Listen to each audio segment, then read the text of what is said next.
Hello friends, मैं हूँ विनीत कुमार। आज हम करेंगे अर्थमेटिक प्रोग्रेशन एपी। इसमें इसमें हम कॉन्सेप्ट बिल्डिंग पे ध्यान देंगे। पहले कॉन्सेप्ट सीखेंगे, एपी का यूज़ क्या होता है, एपी की प्रॉपर्टीज़ क्या है, ठीक है, एपी के क्वेश्चन कैसे होते हैं, ठीक है। आज हम कॉन्सेप्ट पे ध्यान देंगे। अगले लेक्चर में जो एपी का होगा उसमें हम सिर्फ क्वेश्चन प्रैक्टिस करेंगे, ठीक है। तो अर्थमेटिक प्रोग्रेशन क्या होता है? देखो, जैसे अपन ने बचपन में कभी है ना, जब छोटे थे तो अपन एक गेम खेलते थे। मान लो 1 4 16 64, तो नेक्स्ट टर्म क्या होगा, ठीक है। ये क्विज़ आती थी शायद न्यूज़पेपर में या कहीं पे, है ना। तो 1 ये क्या है, 1 का स्क्वायर, ये 2 का स्क्वायर, ये 4 का स्क्वायर, ये 8 का स्क्वायर, तो अगला क्या होगा, 16 का स्क्वायर होगा 256, ठीक है। इसी तरीके से एक लिख दिया मैंने 2 5 10 17, तो नेक्स्ट टर्म क्या होगा। देखो, इसमें एक तो ये लगेगा कि इसके बीच का डिफरेंस कितना है, 3 है, इधर 5 है, इधर 7 है, तो इसके बीच का डिफरेंस 9 होगा, तो ये 26 हो जाएगी, ठीक है। लेकिन इसको इस तरीके से भी लिख सकते हैं, 1 square plus 1, 2 square plus 1, 3 square plus 1, 4 square plus 1, तो ये क्या है, 5 स्क्वायर प्लस 1, ठीक है। इस तरीके से भी लिख सकते हैं। तो ऐसे ही सीक्वेंस सीरीज़ में है ना, कई लॉजिक लग सकते हैं, कई लॉजिक से हम अलग अलग मतलब कि वही आंसर आएगा लेकिन लॉजिक अलग अलग लगेगा, ऐसा कई बार होगा, ठीक है। तो अब इसको हम अगर जनरल टर्म में लिखना चाहें तो जनरल टर्म में कैसे लिख सकते हैं कि nth टर्म होगा उसकी वैल्यू क्या होगी। तो मैं ऐसा लिख सकता हूँ n स्क्वायर प्लस 1। इसको मैंने एक जनरल टर्म में डिफाइन कर दिया। अब मान लो मैंने बोल दिया कि भाई इसी सीक्वेंस सीरीज़ की है ना, मेरे को है ना 10वीं टर्म बताओ, 10वीं टर्म क्या होगी। तो n की जगह 10, 10 का स्क्वायर क्या होता है 100 प्लस 1 101 होगा। 10वीं टर्म क्या होगी, t10 की वैल्यू क्या होगी 101, ठीक है। लेकिन डिफरेंस क्या है, एपी अर्थमेटिक प्रोग्रेशन एपी। देखो, एपी और जीपी हमने क्या कर दिया, हमने एपी के लिए कुछ रूल सेट कर दिए, कुछ कंडीशन लगा दी, कुछ प्रॉपर्टीज़ बना दी कि इसी सीक्वेंस में अगर कोई सीरीज़ होगी तो हम क्या बोलेंगे, उसको एपी बोलेंगे, ठीक है। जैसे कि एक सीरीज़ लिख दी मैंने 1 4 7 10 13, ठीक है। तो एपी किसको बोलते हैं, AP is a sequence whose term increase और decrease by a fixed number. तो ये टर्म फर्स्ट है, ये टर्म सेकंड है, term third, term fourth, term fifth है, ठीक है। तो टर्म को हम टी से डिनोट करेंगे। अगर टी मैं बोलूँगा टी थर्ड टर्म क्या है, तो t3 की वैल्यू क्या आएगी 7, ठीक है। अगर मैं बोल दूँगा इसकी फर्स्ट टर्म क्या है, फर्स्ट टर्म को हम डिनोट करेंगे ए से, ठीक है। तो ए की वैल्यू क्या है इस टर्म में 1 है, क्योंकि ये फर्स्ट टर्म है। अच्छा, इनके बीच का डिफरेंस होगा ना, एपी किसको बोलेंगे, एपी उस सीक्वेंस को बोलेंगे, ठीक है, जो कि हुज टर्म्स इंक्रीज और डिक्रीज, मतलब जिस सीक्वेंस की टर्म्स है ना वो इंक्रीज या डिक्रीज होती है एक फिक्स्ड नंबर से। तो देखो, ये सीक्वेंस है, ठीक है, ये पूरी एक सीक्वेंस में चल रही है सीरीज, ठीक है। अब इसका अगला टर्म 1 से लेके 4, लेकिन बीच का डिफरेंस क्या है 3, बीच का डिफरेंस क्या है 3, ठीक है। इसके बीच का डिफरेंस भी क्या है 3। तो ये आगे से आगे ये जो सीरीज़ है चलती जा रही है, लेकिन इसका और चलती जा रही है, लेकिन इनका जो दो बीच में दो टर्म है, कोई भी दो टर्म, उनके डिफरेंस हमेशा क्या होता है, फिक्स्ड होता है, कांस्टेंट होता है, कांस्टेंट नंबर से इंक्रीज या डिक्रीज होता रहता है। तो इस कॉमन डिफरेंस, इसको हम क्या बोलेंगे, common difference. In common difference को हम किससे डिनोट करेंगे, इस कॉमन डिफरेंस को हम डी से डिनोट करेंगे। इस डी की वैल्यू पॉजिटिव भी हो सकती है, नेगेटिव भी हो सकती है, जीरो भी हो सकती है। जीरो कैसे हो सकती है, मान लो एक सीरीज लिख दी 3 3 3 3 3, तो इनके बीच का डिफरेंस तो जीरो ही है ना हमेशा, ठीक है। तो एपी उस सीरीज़ को बोलेंगे हम जिसका कॉमन डिफरेंस डी की वैल्यू हमेशा फिक्स रहती है, ठीक है। इतनी चीज़ समझ में आई, इतनी चीज़ समझ में आई, ठीक है। आगे देखो, अगर मैं बोलता हूँ कोई सीरीज़ एपी में है और उसका पहला टर्म ए है, तो बताओ अगला टर्म क्या होगा, नेक्स्ट टर्म होगा ए प्लस डी, उसके अगला टर्म क्या होगा ए प्लस 2d। इसी तरीके से करते जाएंगे तो अगला लास्ट nth टर्म क्या आएगा, nth टर्म आएगा a plus n minus 1 into D, ठीक है। ये कुछ देखा देखा सा लग रहा है आपको। मैं बोलता हूँ टी एन टर्म की वैल्यू बताओ, टी nth टर्म क्या होगा, तो आप बोलोगे a plus n minus 1 into D, ठीक है। अगर ये सीरीज इधर n माइनस 1 क्यों हुआ पता लगा, क्योंकि देखो ये पहली टर्म है, ये दूसरी टर्म में d का मल्टीप्लायर क्या है 1 है, तीसरी टर्म में d का मल्टीप्लायर क्या है 2 है, ठीक है। तो n वाली टर्म में d का मल्टीप्लायर क्या होगा, n-1 होगा, ठीक है। तो ये अगर मेरे को जैसे कि एक सीरीज़ लिख दी मैंने 2, 4, 6, 8, 10, 12 एंड सो ऑन n, ठीक है। मैंने बोल दिया मेरे को T10 की वैल्यू बताओ कि 10वां टर्म क्या होगा, तो आप रखोगे a की वैल्यू क्या है, a बोलते हैं फर्स्ट टर्म, a की वैल्यू है 2 प्लस n-1, कितनी टर्म बतानी है, 10 टर्म, तो 10-1 की का कितना होगा, 9 होगा, मल्टीप्लाई d की वैल्यू क्या है सब में, 2 है, ठीक है। तो T10 की वैल्यू क्या आ जाएगी, 9 दूनी 18, 2 20, 20 आ जाएगी। समझ में आया, इधर तक आया समझ में, ठीक है, ये समझ में आया। तो अब देखो नेक्स्ट हम करने जा रहे हैं sum of n terms of AP. अगर मुझे कोई सीरीज एपी के अंदर है और उसका मुझे क्या करना है, सम करना है, ठीक है। तो वो कैसे करेंगे, मान लिया कि सम ऑफ एन टर्म्स है ना, तो उसको मैंने लिख दिया एस एन। मान लो कोई सीरीज है एपी के अंदर, पहला टर्म ए होगा, अगला टर्म ए प्लस डी होगा, नेक्स्ट टर्म ए प्लस 2d होगा, चलता जाएगा, ए प्लस n-1 इंटू डी होगा, ठीक है। ये एस एन है।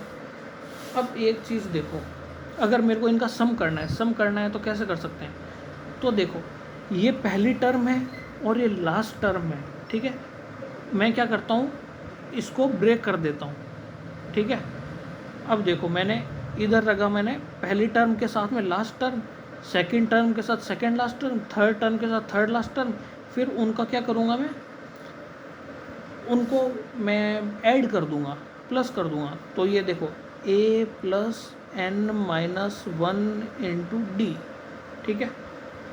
ये लास्ट टर्म थी, ये फर्स्ट टर्म थी, फर्स्ट और लास्ट टर्म को ऐड कर देंगे तो एस एन क्या हो जाएगा, 2SN, ठीक है। 2SN इनको ऐड कर दो, a प्लस ए कितना हो जाएगा, 2a plus n-1 into D, ठीक है। ये SN की वैल्यू, 2SN की वैल्यू आ गई।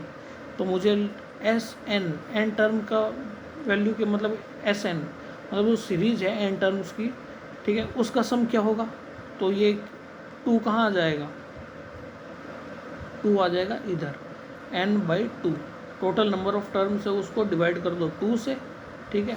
तो ये आ जाएगा 2a plus n-1 into D.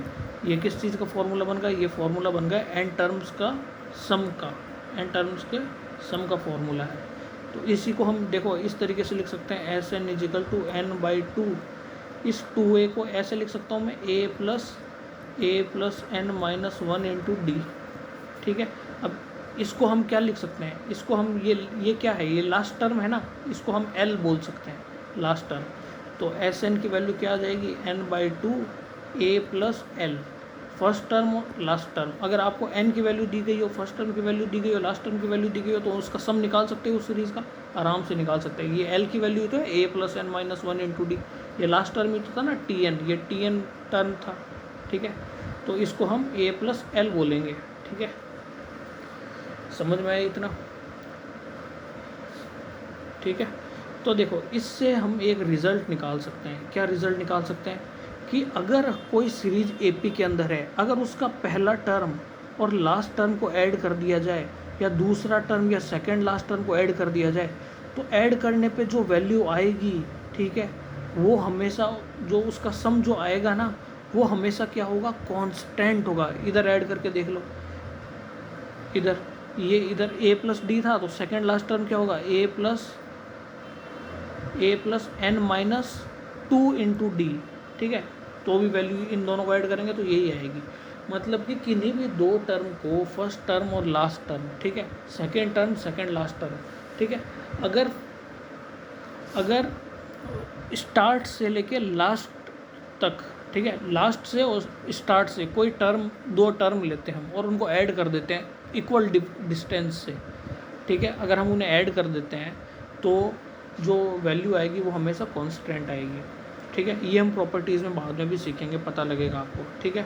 तो पता लगा 2SN हो गई वैल्यू, क्योंकि इन दो टर्म को ऐड कर दिया ना, दो टर्म को ऐड कर दिया, तो ये क्या हो गया 2a + n - 1 × d, और ये सीरीज बन गई 2Sn बन गई। तो फिर Sn की वैल्यू क्या हो जाएगी, ये n/2 आ जाएगा।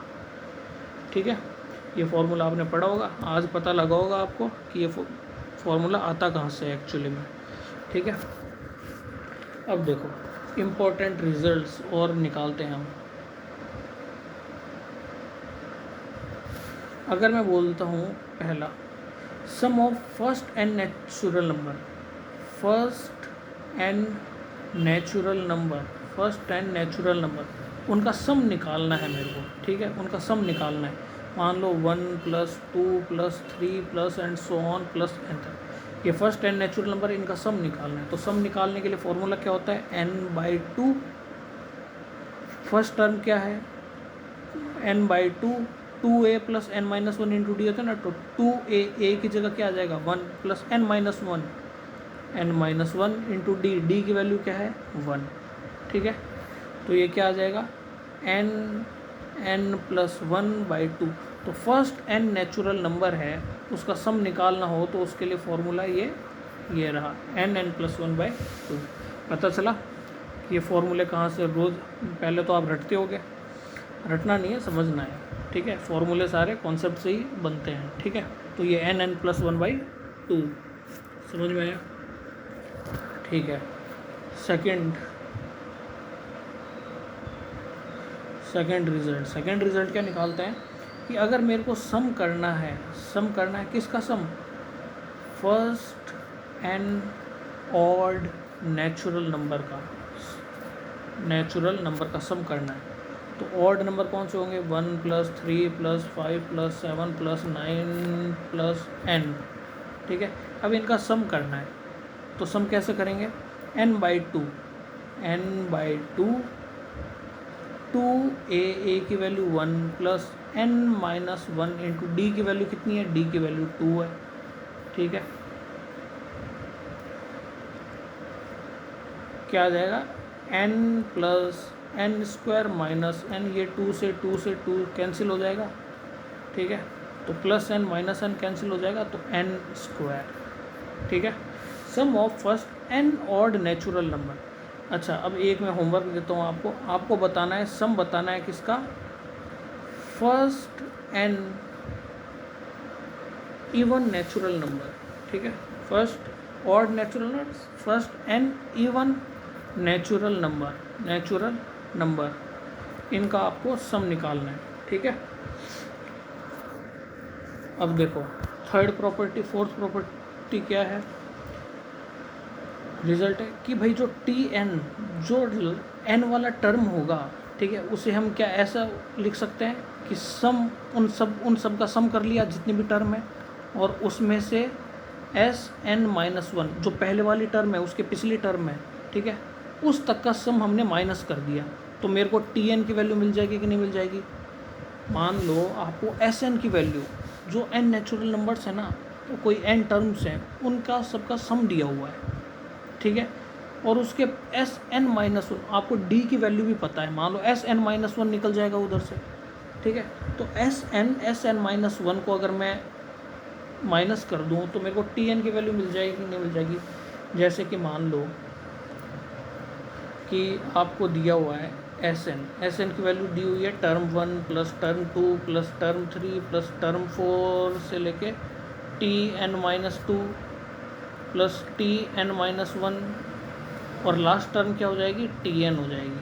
ठीक है, और इसी तरीके से मैं लिखूँ मेरे को n - 1 वाली टर्म, तो ये भी T1 + T2 + T3 + T4 से लेके प्लस Tn - 2 + Tn - 1। तो देखो ये सारी, अब इसको मैं माइनस करता हूँ। ठीक है, यही था ना रिजल्ट, Tn = तो Tn की वैल्यू क्या आ जाएगी, Sn - Sn - 1 करूँगा तो क्या आ जाएगी, इन दोनों को माइनस करने पे। ठीक है, Sn में से Sn - 1 को माइनस करूँगा, देखो ये T1 T2 T3 ये सारे Tn - 2 Tn - 1 तक ये सारी कैंसिल हो जाएंगे, ये सारा माइनस हो जाएगा, तो बचेगा क्या, सिर्फ Tn बचेगा। तो Tn = Sn - Sn - 1 प्रूव हो गया ना। ठीक है, ये हमारा, और ये कैसे काम आएगा ये मैं आपको क्वेश्चन के थ्रू बताऊंगा बाद में। ठीक है। अभी आप सिर्फ इतना समझो, ठीक है। अब देखो और प्रॉपर्टीज़ क्या क्या है। देखो अब मैं प्रॉपर्टीज़ लिखवाना चालू कर रहा हूँ। Properties of AP arithmetic progression की पहली प्रॉपर्टी है जो कॉमन डिफरेंस होगा किसी भी एपी सीरीज़ का, कॉमन डिफरेंस होगा वो क्या होगा, वो या तो ज़ीरो होगा या पॉजिटिव होगा या नेगेटिव होगा, ठीक है। ये पहली प्रॉपर्टी, ज़ीरो भी हो सकता है, पॉजिटिव हो, नेगेटिव भी हो सकता है। और जो कॉमन डिफरेंस होगा वो क्या होगा, फिक्स्ड होगा, फिक्स्ड होगा। सेकेंड प्रॉपर्टी क्या है, इफ़ ए बी सी किस में है, ए पी के अंदर है, तो बताओ if a b c A P के अंदर है, ठीक है। इधर वापस लिख दे रहा हूँ, if a b c are in A P के अंदर है तो 2b की वैल्यू होगी a प्लस सी। क्यों, क्योंकि मान लो ये a है, ये b है, ये c है, इन दोनों के बीच का डिफरेंस क्या होगा, b माइनस ए, ठीक है। डिफरेंस तो हमेशा ए पी में सेम रहता है, तो इन दोनों के बीच का डिफरेंस भी सेम ही रहेगा, तो c माइनस बी, तो इसकी वैल्यू क्या आ जाएगी, 2b equal to a plus c, या फिर b equal to a plus c by 2। या फिर हम कभी कभी ऐसा भी बोलते हैं, अगर कोई सीरीज़ दी हुई हो, ठीक है, कोई 3 टर्म की सीरीज़ दी गई हो, तो बीच वाला टर्म है ना, बाकी 2 टर्म का क्या होता है, एवरेज होता है। एवरेज निकाल दो बाकी 2 टर्म का, ठीक है, बाकी 2 टर्म का एवरेज निकाल दो। मान लो कि मैंने एक सीरीज़ लिख दी 5 7 9, तो इन 2 टर्म का एवरेज कितना होगा, 14। 2 टर्म है तो डिवाइडेड बाई 2, तो 7 आ जाएगा ना, ये पहली वाली टर्म निकल सकती है, ठीक है। तो ये हमें पता चला कि अगर जो टर्म होंगी, फर्स्ट टर्म लास्ट टर्म मान लो, ठीक है, और उन दोनों का एवरेज निकाल दिया जाए तो मुझे बीच वाली टर्म पता लग जाएगी, ठीक है। पता लगा, ये एपी का ये एक रिज़ल्ट है जो आपके बहुत क्वेश्चन में काम में आएगा, ठीक है। थर्ड प्रॉपर्टी क्या है, कंसिडरिंग नंबर इन एपी। मान लो 3 टर्म है, 3 टर्म अगर एपी में लिखनी हो तो मैं कैसे लिखूँगा, ए माइनस डी, ए प्लस डी, इनको लिखने का तरीका है। अगर 4 टर्म है तो मैं कैसे लिखूँगा, ए माइनस 3d, क्योंकि ये जो अगर मैं मान लो कि ये 3 टर्म लिख दिया, ठीक है, अब 3 टर्म लिख दिया मैंने, ठीक है। अब मेरे को वैल्यू बतानी है, मान लो कि मैंने ये वैल्यू पता है, ये वैल्यू पता है, तो मैं बीच वाली वैल्यू बता सकता हूँ। अगर बीच वाली वैल्यू पता है, ठीक है, और डी की वैल्यू पता है, तो मैं ये वाली और ये वाली वैल्यू निकाल सकता हूँ, ठीक है। क्योंकि ए में डी प्लस कर देंगे तो आगे वाली, और डी माइनस कर देंगे तो पीछे वाली वैल्यू निकल जाएगी, ठीक है। तो ये सिमेट्री में हम नंबर्स को लिखते हैं।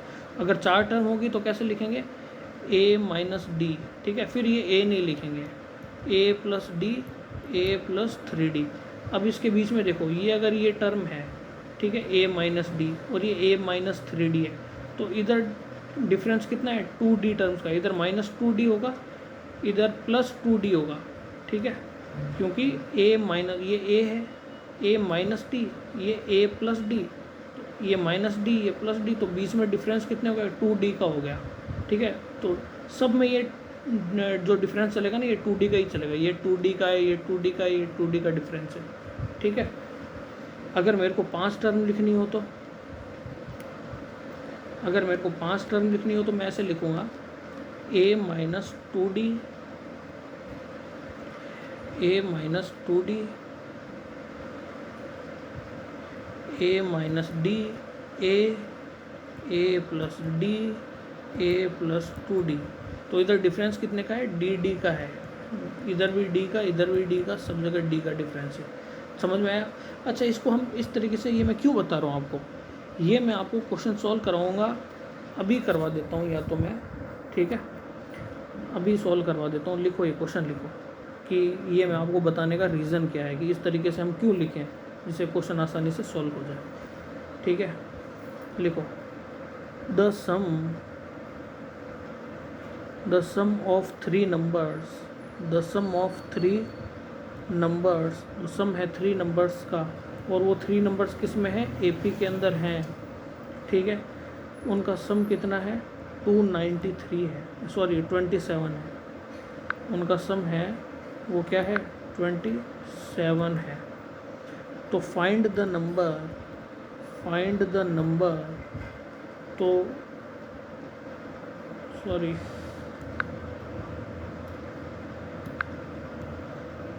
एंड द सम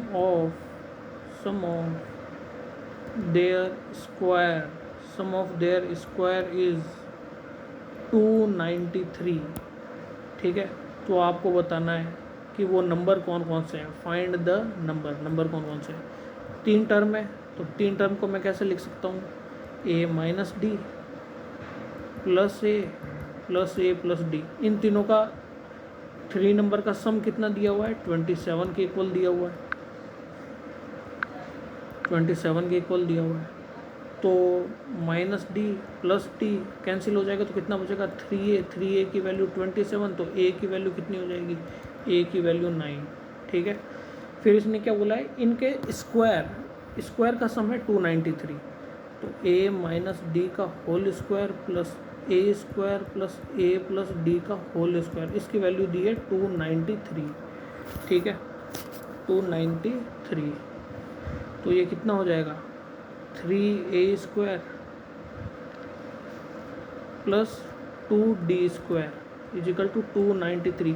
अब a की वैल्यू तो 9 पता है, तो 9 इधर पुट कर दूंगा, 81 मल्टीप्लाई बाई 3 कितना होता है 243 प्लस 2d स्क्वायर 293। तो 2d स्क्वायर की वैल्यू कितनी आ जाएगी, 2d स्क्वायर की वैल्यू आ जाएगी 3 में 3 0 9 में 4 5 50। तो d की वैल्यू कितनी आ जाएगी 25, d स्क्वायर की वैल्यू 25 है, तो d की वैल्यू कितनी आ जाएगी +-5। अब d की वैल्यू +-5 आ गई। क्वेश्चन अभी इधर ख़त्म नहीं हुआ है, ठीक है ना। अब हमें वो टर्म फाइंड करनी है, तो हमने टर्म कौन सी मानी थी, टर्म मानी थी एक, तो हमने मानी a minus D, a plus D. ठीक है, तो a माइनस डी, a की वैल्यू अगर 9 है तो 9 माइनस डी कितना होगा 5, a की वैल्यू 9 और 9 प्लस डी, डी की वैल्यू 5 आई। अब एक बार -5 लेना है, एक बार +5 लेना है, तो +5 लेंगे तो 14।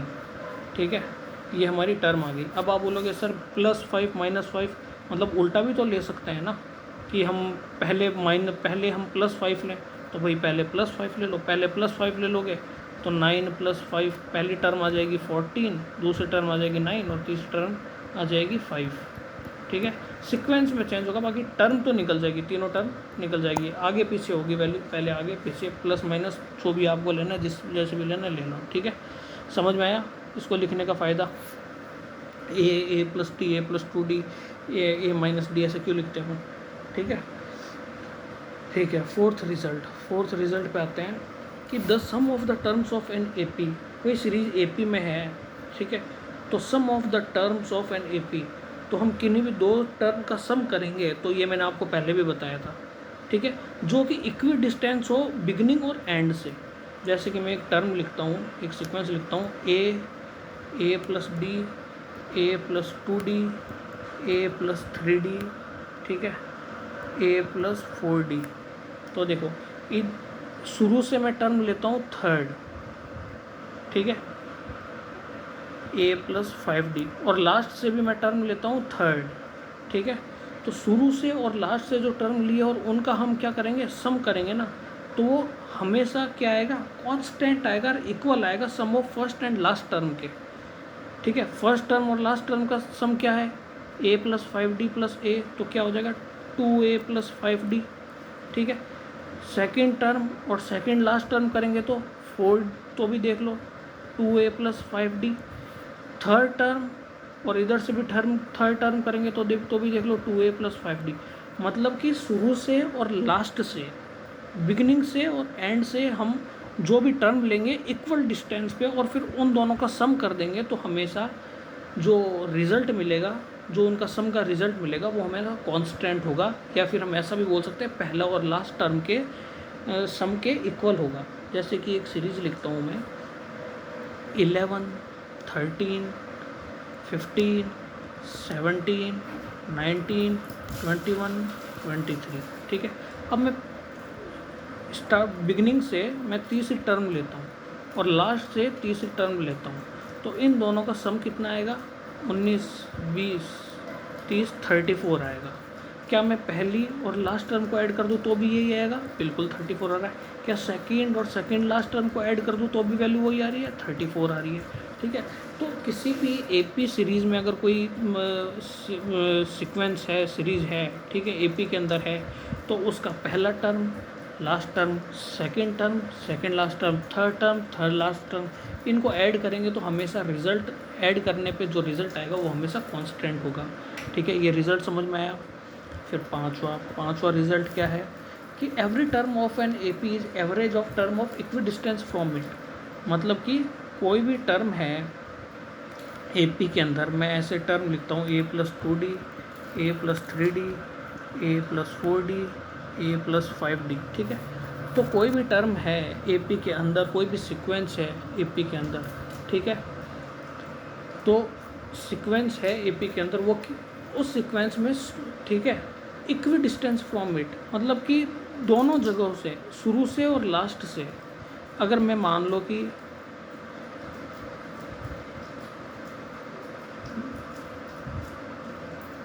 एक मिनट, अगर मान लो कि पहली टर्म ये है, दूसरी टर्म ये है, तीसरी टर्म ये है, मैं इस टर्म को पकड़ लेता हूँ। ठीक है, तो ये जो टर्म होगी, ये साइड वाली दोनों टर्म का क्या होगी? एवरेज होगी। ठीक है, इस टर्म को पकड़ लेता हूँ तो उसकी जो साइड वाली जो दोनों टर्म है उनका एवरेज होगी बीच वाली। ठीक है, ये भी मैंने आपको पीछे भी बताया था। या फिर मैं इसे बोल सकता हूँ कि मान लो बीच में कोई टर्म टी के है। अब टी के है, अब टी के में मैंने क्या ऐड कर दिया? एन डी ऐड कर दिया। कोई डी था उसका बीच का डिफरेंस तो मैं ऐड कर दिया, और इसमें क्या ऐड कर दिया? टी के माइनस डी, टी के माइनस टी के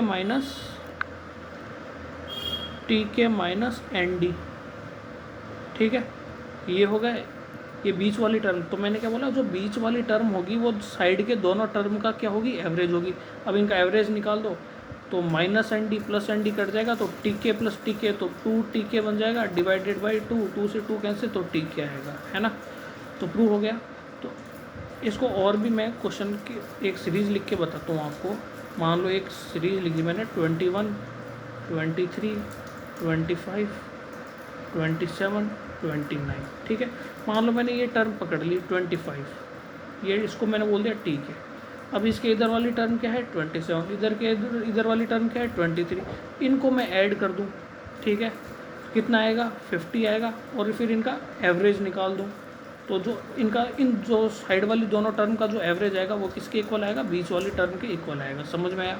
ये मेरा पांचवा प्रॉपर्टी। ठीक है, आज की लास्ट सिक्स्थ प्रॉपर्टी क्या है? If each term of an AP, यदि हर टर्म एपी के अंदर हो in increasing and decreasing multiply divided by same non zero numbers, then the resulting sequence also in AP. मान लो कोई भी सीरीज है, मैंने एक सीरीज लिखी 2, 4, 6, 8, 10। ठीक है, 2, 4, 6, 8, 10। मैंने बोल दिया कि ये सीरीज एपी के अंदर है। ठीक है, ये सीरीज एपी के अंदर, इनका डिफरेंस कांस्टेंट है। तो इस सीरीज़ में अगर एक फिक्स्ड नंबर से पूरी सीरीज़ में मल्टीप्लाई कर दिया जाए, डिवाइड कर दिया जाए, प्लस कर दिया जाए, माइनस कर दिया जाए, ठीक है, तो जो रिजल्टिंग जो सीक्वेंस आएगा वो भी एपी के अंदर होगा। मान लो मैंने इस पूरी सीक्वेंस में 2 से मल्टीप्लाई कर दिया, तो नई सीरीज क्या आएगी? नई सीरीज आएगी 4, 8, 12, 16, 20। तो इसके बीच का डिफरेंस 4, 4, 4, 4, मतलब एपी के अंदर है। अब मान लो मैंने इसको डिवाइड कर दिया 2 से, तो 1, 2, 3, 4, 5, तो इनके बीच का डिफरेंस सेम है, तो ये सीरीज़ भी एपी के अंदर है। ठीक है, तो किसी भी सीक्वेंस, कोई सीरीज़ है वो एपी के अंदर है, उसको एक फिक्स नंबर से मल्टीप्लाई करते हैं, डिवाइड करते हैं, प्लस करते हैं, माइनस करते हैं, तो रिजल्टिंग जो सीक्वेंस सीरीज़ आती है, ठीक है, वो भी एपी के अंदर होगी। इतनी बात समझ में आई? ठीक है, अब एक क्वेश्चन है, वो क्वेश्चन करके आना, वो नेक्स्ट क्लास में डिस्कस करेंगे। If b plus c minus a upon a, c plus a minus b upon b, a plus b minus c upon c are in A P, ये A P के अंदर ये series, ये 3 term दी हुई है, तो ये बताओ, देन शो दैट, तो हमें ये बताओ 1 upon a 1/b 1/c are also in A P. ये जो अभी मैंने लास्ट वाला 6th प्रॉपर्टी बताई है उसके ऊपर बेस्ड क्वेश्चन है, ये क्वेश्चन करके आना। तब तक के लिए थैंक यू, बाय बाय।